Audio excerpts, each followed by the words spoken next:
Uber files massive leak reveals how top politicians secretly helped Uber. Thousands of leaked files have exposed how Uber courted top politicians and how far it went to avoid justice. They detail the extent of help Uber got from leaders such as Emmanuel Macron and ex-EU Commissioner Neelie Kroes. They also show how the tax firm's former boss personally ordered the use of a kill switch to prevent raiding police from accessing computers. Uber says its past behavior wasn't in line with present values, and it is a different company today. The Uber files are a trove of more than 124,000 records, including 83,000 emails and 1,000 other files involving conversations spanning 2013 to 2017. They were leaked to The Guardian and shared with the International Consortium of Investigative Journalists and a number of media organizations, including BBC Panorama. They reveal for the first time how a $90 million a year lobbying and public relations effort recruited friendly politicians to help in its campaign to disrupt Europe's tax industry. While French taxi drivers staged sometimes violent protests in the streets against Uber, Mr. Macron, now president, was on first-name terms with Uber's controversial boss Travis Kalanick and told him he would reform laws in the firm's favor. Uber's ruthless business methods were widely known, but for the first time, the files give a unique inside view of the lengths it went to in achieving its goals. They show how ex-EU Digital Commissioner Neelie Kroes, one of Brussels' top officials, was in talks to join Uber before her term ended, and then secretly lobbied for the firm in potential breach of EU ethics rules. At the time, Uber was not just one of the world's fastest growing companies. It was one of the most controversial, dogged by court cases, allegations of sexual harassment, and data breach scandals. Eventually, shareholders had enough, and Travis Kalanick was forced out in 2017. Uber says his replacement, Dara Khosrowshahi, was tasked with transforming every aspect of how Uber operates and has installed the rigorous controls and compliance necessary to operate as a public company. Spectacular Macron help. Paris was the scene of Uber's first European launch, and it met stiff resistance from the taxi industry, culminating in violent protests in the streets. In August 2014, an ambitious former banker named Emmanuel Macron had just been appointed Minister for the Economy. He saw Uber as a source of growth and badly needed new jobs, and was keen to help. That October, he held a meeting with Mr. Kalanick and other executives and lobbyists, which marked the start of a long but little publicized stint as a champion of the controversial firm's interests within government. Uber lobbyist Mark McGahn described the meeting as spectacular, like I've never seen. The files show. We'll dance soon, he added.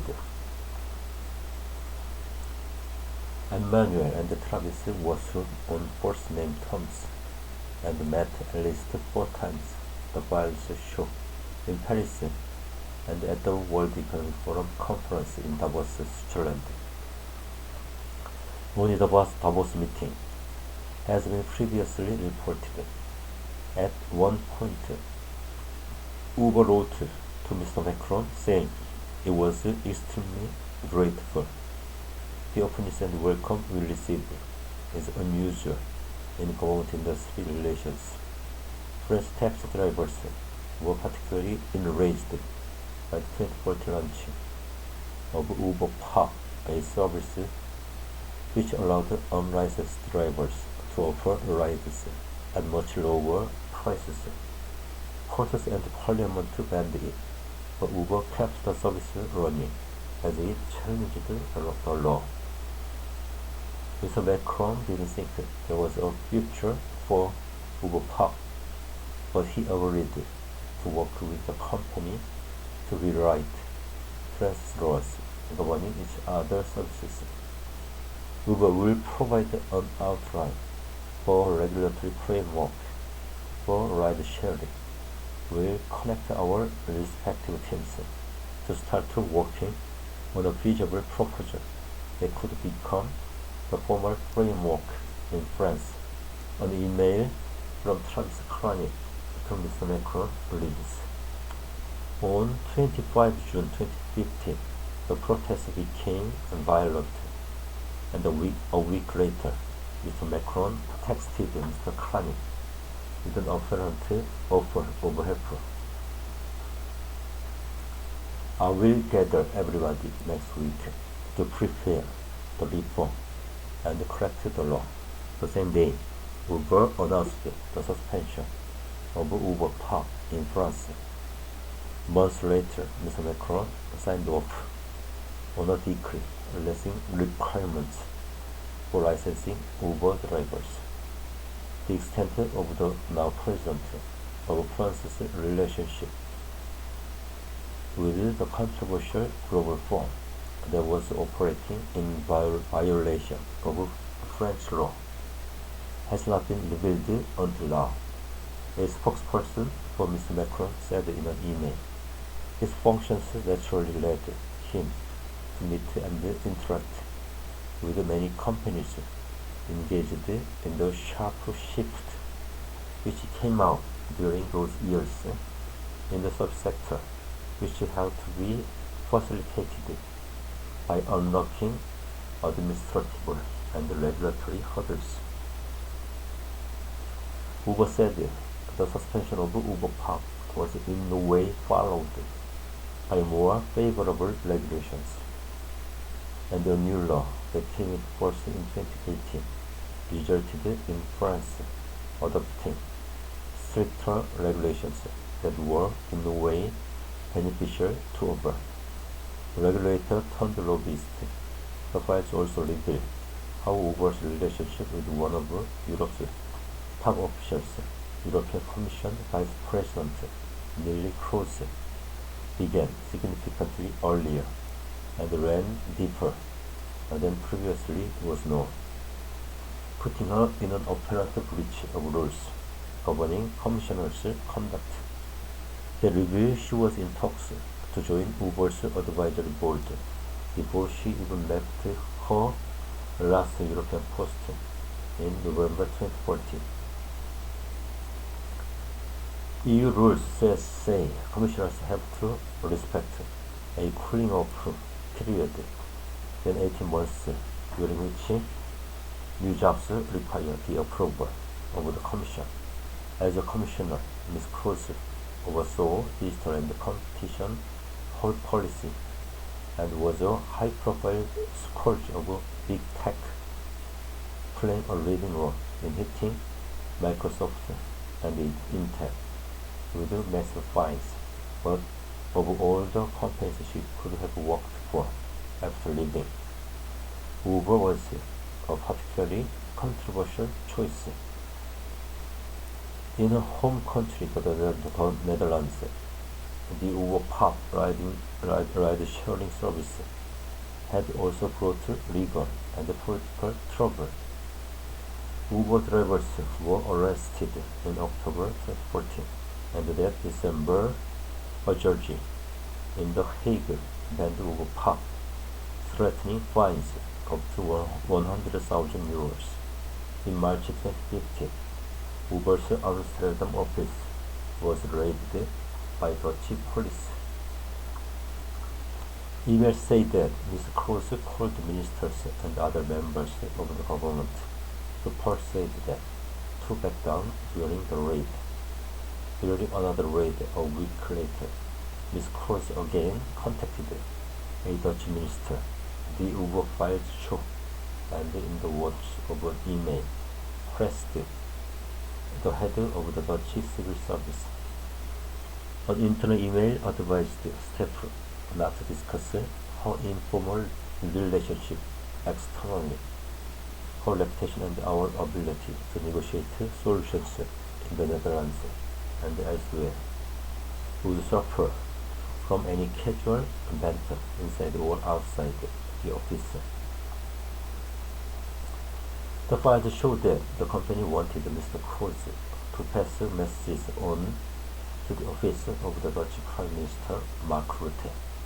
In October 2015, an email reads, "We'll get back channel going with Neely and the PM's chief of staff to extract maximum advantage through giving them the notion of victory."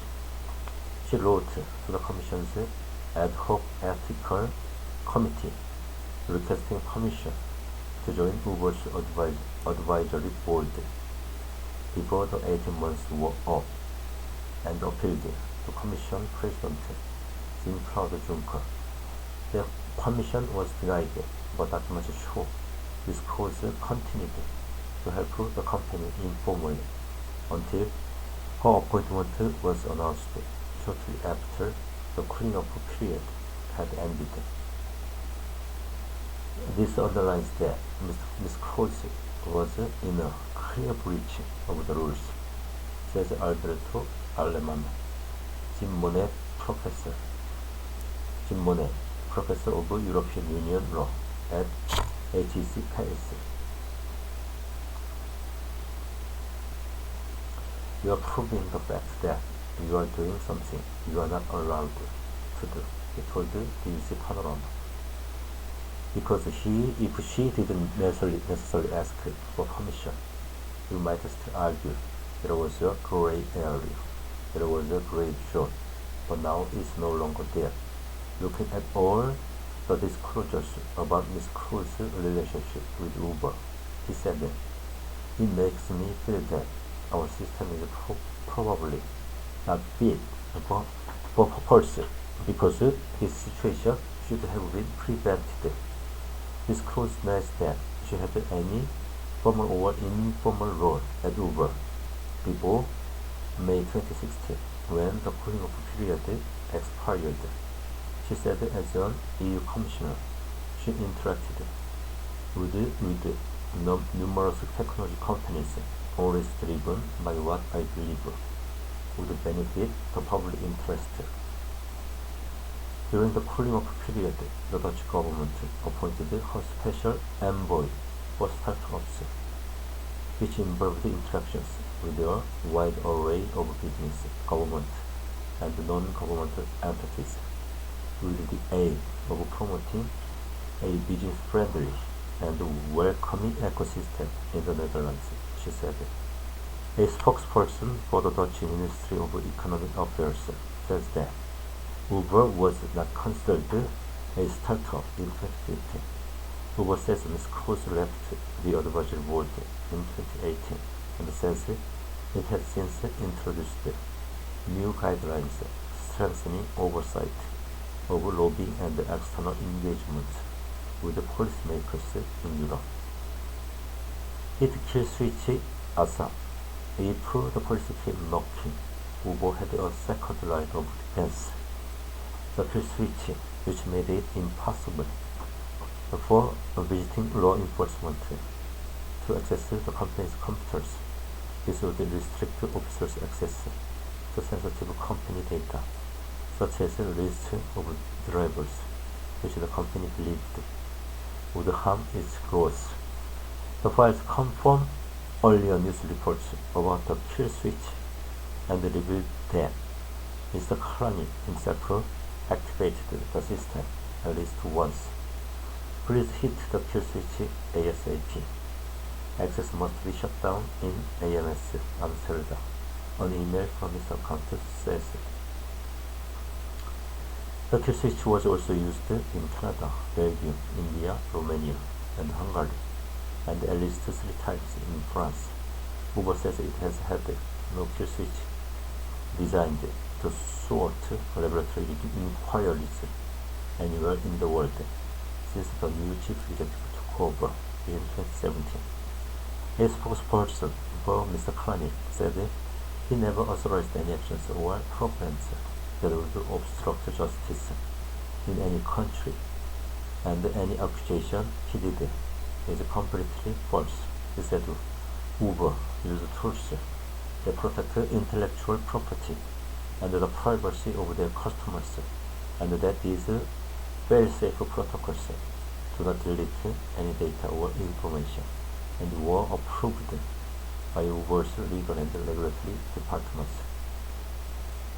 The Uber files is a leak of 124,000 records, including emails and texts, exposing conversations and meetings between Uber executives and public officials as a technology-driven taxi firm sought to expand its business.